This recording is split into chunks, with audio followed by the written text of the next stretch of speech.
Kickoff's around the corner. Here's more Gainesville Game Day.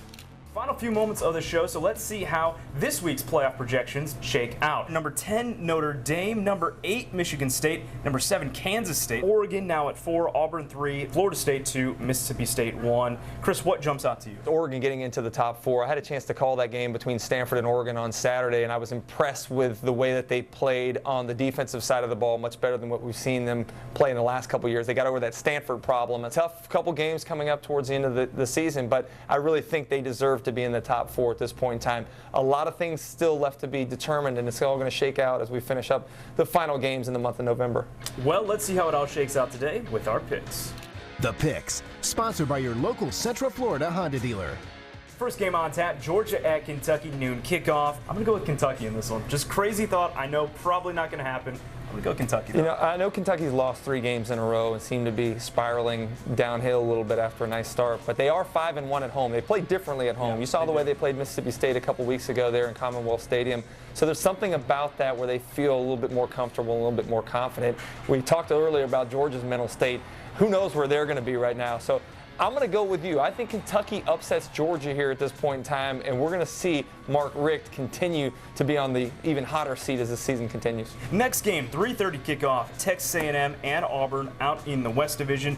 A&M has really struggled as of late. Auburn been able to get things done. They're still within the top 4. They make the playoffs right now. So with all that considered, I'm going Auburn. How about Kyle Allen last week making his first start? This offense does not have any true identity. You know, they threw the ball only 28 times, ran it 41 times. That's not a Kevin Sumlin type offense. I know a lot of it had to do with what Louisiana Monroe was presenting in their defensive front. You look at the way they've been manhandled. Auburn is going to run the football up and down the field on them. This could be a nasty one for that Texas A&M Aggie team. When you talk about a team like Texas A&M that always tries to outscore teams, they get Auburn today, and that's kind of what Auburn does well too. They just do a little bit better here as of late for sure. Let's go outside the SEC with our next game. We'll go to the Big 12. Huge one on hand today between Kansas State and TCU, 2 teams in the top 10 right now. I think TCU, I love Trevon Boykin and what this TCU offense is beginning it done. TCU may be that team of destiny. They won late against West Virginia last Saturday. I think the thing that I have a problem with is their defense. You know, we know they can score, but their defense has been miserable through much of the season as well. An interesting statistic for you, in the last 18 games under Bill Snyder, K-State, when they're an underdog, they won 11 of those games. I'm going to go with the upset here. I've been impressed with K-State. They played Auburn tough earlier in the year. I think that K-State gets a victory against TCU. Hey, we got a great one on CBS 4, 8 o'clock p.m. Alabama and LSU. Nick Saban, Les Miles. Could it get any better than that? Yeah, it's going to be an interesting game. I think these are 2 of the top teams in the West for a long time now. You look at the way LSU plays at home. They've only lost 2 games in the last, 5 or 6 years in that environment there. They lost to Alabama a couple years ago. They lost to Mississippi State this year. This is a team that's growing in confidence. Earlier in the year, they were miserable against the run up the middle. They were soft. I think their defensive line has matured. They've figured out some things at that middle linebacker position. But this is an Alabama team that knows how to run the ball with a physical mindset. This is not the same offensive line for Alabama that we've seen in the past, but they've developed as well. I think the thing that's going to be interesting is how Blake Sims plays in this football game.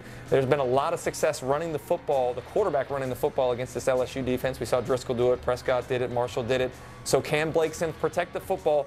And when the protection breaks down, can he make some plays with his legs as well? I think Alabama does. I think they win. They don't play great on the road this year, but I think they do enough to win.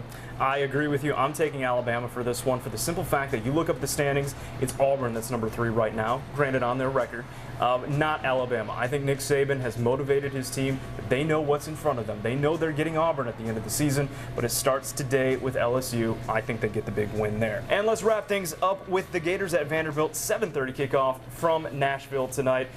No surprise where I'm going with this one. I'm going Gators. Yeah, I'm going to go with Florida as well. I think they finally maybe are developing an identity themselves on the offensive side. We've talked about leadership in the past, that offensive line, the running backs. They developed that leadership on Saturday. I think this is a game. They have the much better, more experienced players.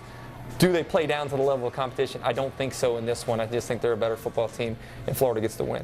All eyes are going to be on Treon Harris today, and, you know, it really just sort of depends. If the Gators can get that running game going, chew up some clock, get some early touchdowns, a lot of pressure will be off Treon Harris. Yeah. You know, just get him in a rhythm because you're going to need him for South Carolina a week from now. So that's kind of one thing I'm looking for. But Chris, we're both picking the Gators to win. So if the Gators get the win here today, what will they be saying after this game? I mean, I think you're talking about momentum now. You're talking about 2 games in a row with an opportunity to play South Carolina, a team that's struggling at home. I think this is a chance to keep it rolling. You know, you look at the bad luck that Will Muschamp has had, that Idaho game getting canceled. Yep. That's one that certainly should be in the win column. You lose late. Tevin Westbrook drops the ball against LSU. If they win that game, I don't think they lose to Missouri the next week. You're right. This could be a team that heads into Florida State potentially with a 1-loss record.